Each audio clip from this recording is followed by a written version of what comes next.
since I was a little girl, seeing Star Wars for the first time, I've been fascinated by this idea of personal robots. And as a little girl, I loved the idea of a robot that interacted with us much more like a helpful, trusted sidekick, something that would delight us, enrich our lives, and help us save a galaxy or two. So I knew robots like that didn't really exist, but I knew I wanted to build them. So 20 years pass. I am now a graduate student at MIT studying artificial intelligence. The year is 1997, and NASA has just landed the first robot on Mars. But robots are still not in our home, ironically. And I remember thinking about all the reasons why that was the case. But one really struck me. Robotics had really been about interacting with things, not with people. Certainly not in a social way that would be natural for us and would really help have people accept robots into our daily lives. For me, that was the white space. That's what robots could not do yet. And so that year, I started to build this robot Kismet, the world's first social robot. So 3 years later, a lot of programming, working with other graduate students in the lab, Kismet was ready to start interacting with people. Dude, I want to show you something. This is a watch that my girlfriend gave me. Oh, hell. Yeah, look, it's got a little blue light in it too. You're like, I almost lost it this week. So Kismet interacted with people a lot like kind of a nonverbal child or pre-verbal child, which I assume was fitting because it was really the first of its kind. It didn't speak language, but it didn't matter. This little robot was somehow able to tap into something deeply social within us. And with that, the promise of an entirely new way we could interact with robots. So over the past several years, I've been continuing to explore this interpersonal dimension of robots, now at the Media Lab with my own team of incredibly talented students. And one of my favorite robots is Leonardo. We developed Leonardo in collaboration with Stan Winston Studio. And so I want to show you a special moment for me of Leo. This is Matt Berlin interacting with Leo, introducing Leo to a new object. And because it's new, Leo doesn't really know what to make of it. But sort of like us, he can actually learn about it from watching Matt's reaction. Hello, Leo. Leo, this is Cookie Monster. Can you find Cookie Monster?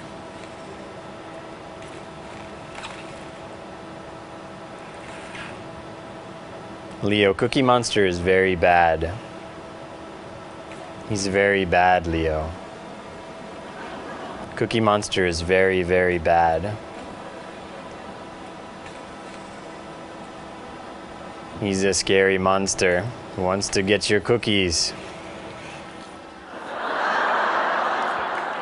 All right, so Leo and Cookie might have gotten off to a little bit of a rough start, but they get along great now.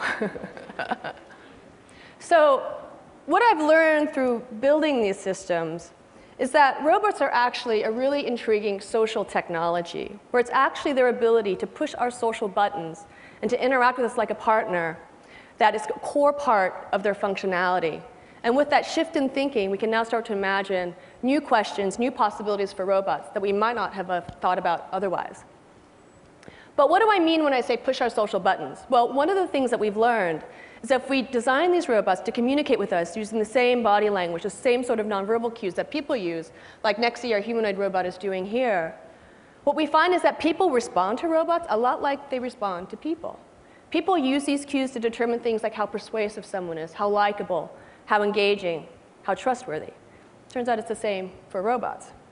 It's turning out now that robots are actually becoming a really interesting new scientific tool to understand human behavior, to answer questions like, how is it that from a brief encounter we're able to make an estimate of how trustworthy another person is?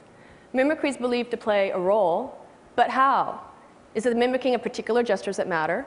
It turns out it's really hard to learn this or understand this from watching people, because when we interact, we do all of these cues automatically. We can't carefully control them because they're subconscious for us. But with a robot, you can. And so in this video here, this is a video taken from David DeSteno's lab at Northeastern University. He's a psychologist we've been collaborating with. There's actually a scientist carefully controlling Nexi's cues to be able to study this question. And the bottom line is the reason why this works is because it turns out people just behave like people, even when interacting with a robot. So given that key insight, we can now start to imagine new kinds of applications for robots. For instance, if robots do respond to our nonverbal cues, maybe they would be a cool new communication technology. So imagine this. What about a robot accessory for your cell phone? You call your friend, she puts her handset in a robot, and bam, you're a MeBot. You can make eye contact, you can talk with your friends, you can move around, you can gesture. Maybe the next best thing to really being there. Or is it? To explore this question, my student Siggy Eldergissen did a study where we brought human participants, people, into our lab to do a collaborative task with a remote collaborator. The task involved things like looking at a set of objects on the table, discussing them in terms of their importance and relevance to performing a certain task. This ended up being a survival task, and then rating them in terms of how valuable and important they thought they were.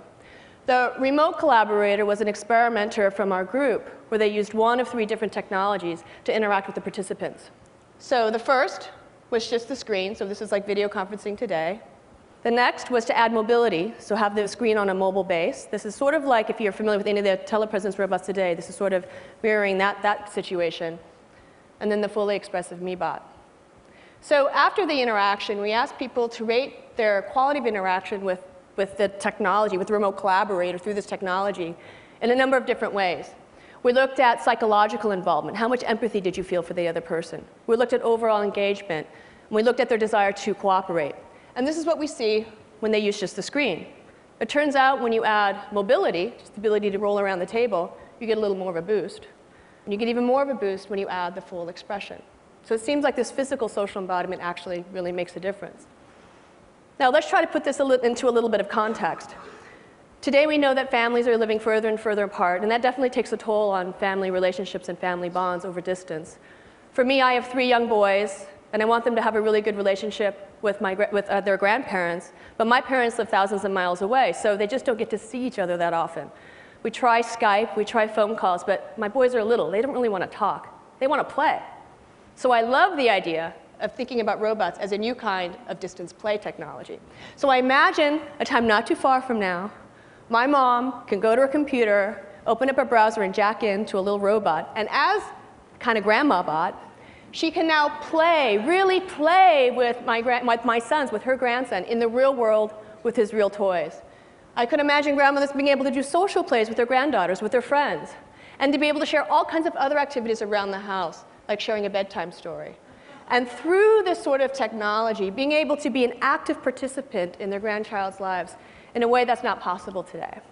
Let's think about some other domains, like maybe health. So in the United States today, over 65% of people are either overweight or obese, and now it's a big problem with our children as well. And we know that as you get older in life, if you're obese when you're younger, that can lead to chronic diseases that not only reduce our quality of life, but are a tremendous economic burden on our healthcare system. But if robots can be engaging, if we like to cooperate with robots, if robots are persuasive, maybe a robot can help you maintain a diet and exercise program. Maybe they can help you manage your weight. So sort of like a digital Jiminy, as a well-known fairy tale, the kind of friendly, supportive presence that's always there to be able to help you make the right decision in the right way at the right time to help you form healthy habits. So we actually explored this idea in our lab. This is a robot, Autumn. Corey Kidd developed this robot for his doctoral work, and it was designed to be a robot diet and exercise coach. It had a couple of simple nonverbal skills it could do. It could make eye contact with you. It could share information looking down at a screen. You'd use the screen interface to enter information like how many calories you ate that day, how much exercise you got, and then it could help track that for you. And the robot spoke with a synthetic voice to engage you in a coaching dialogue, modeled after trainers and patients and so forth. And it would build a working alliance with you through that dialogue. It could help you set goals and track your progress, and it would help motivate you. So an interesting question is, does the social embodiment really matter? Does it matter that it's a robot? Is it really just the quality of advice and information that matters? So to explore that question, we did a study in the Boston area where we put 1 of 3 interventions in people's homes for a period of several weeks. One case was the robot, you saw there, Autumn. Another was a computer that ran the same touchscreen interface, ran exactly the same dialogues. Quality of advice was identical. And the third was just a pen and paper log, because that's the standard intervention you typically get when you start a diet and exercise program.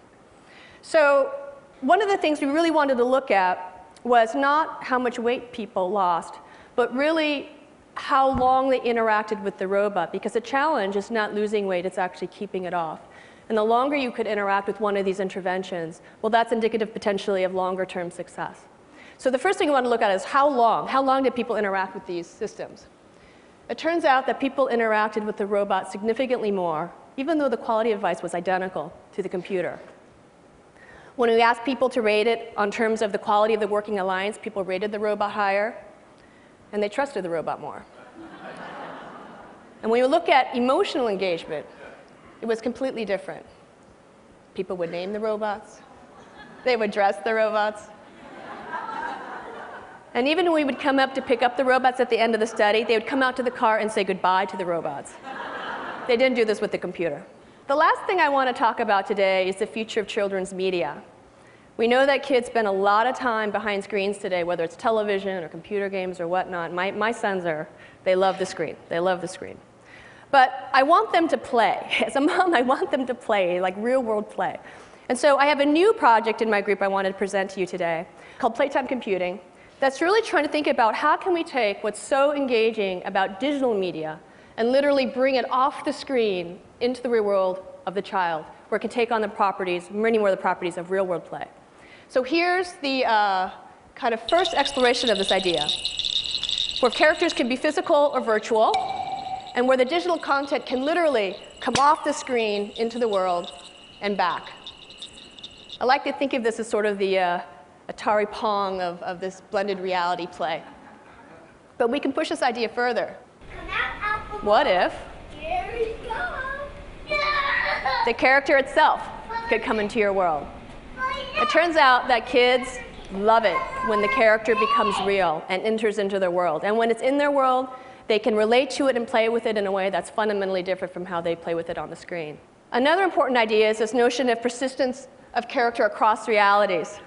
So changes that the children make in the real world need to translate to the virtual world. So here, Nathan has changed the letter A to the number 2. You can imagine maybe these symbols give the character special powers when it goes into the virtual world. So they are now sending the character back into that world, and now it's got number power. And then finally, what I've been trying to do here is create a really immersive experience for kids where they really feel like they are part of that story, part of that experience. And I really want to spark their imaginations the way that mine was sparked as a little girl watching Star Wars. But I want to do more than that. I actually want them to create those experiences.